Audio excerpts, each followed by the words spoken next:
өргөл өргөх шалтгаан гэж байгаа бах те.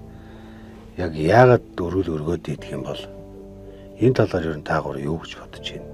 Энэ нэг шалтгаан гэж зүйл байх ёстой болоо. Энэ өргөл өргөж байгаа өглөө болох нь хүнээс цайны дээжээ ээж аав нар нь ээж нар нь босоод өргөж байгаа шүү дээ. Тэр чинь болохоор тухайн улсын орон зай тэр том улсын нутагт амьдарч байгаа болохоор баярлаа талархлаа гэсэн юмсан дээрээс ихж өргөж байгаа байхгүй юу? Мэдээж одоо манай монголчууд одоо байгаль дэлхийтэйгээ одоо далдаар далдын ухаанаар гэх юм уу те.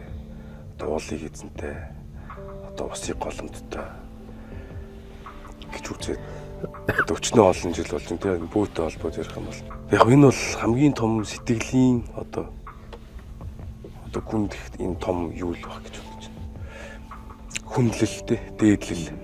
Уул усандаа өргөж байгаа бол тэр чинь тэр балкон дээрээс өргөх ямар шаардлага вэ?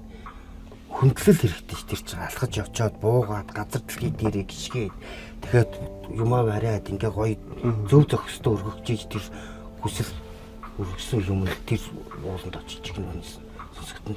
Одоо тэрийг хараа штэ одоо тэр сүүлд нэг ээж модон дээр ингээ бичлэг үзэж байгаа сүү өргөд сүүн бар ингээ гол шиг урсж байгаа байхгүй. Тэгэхэд монгол хүмүүс чинь цагаан эдээ асгарчингууд ингээ духандаа өргөөд бас нэг тийм яс байдаг штэ. Тэгэхээр тэн зүгээр ингээ цацаад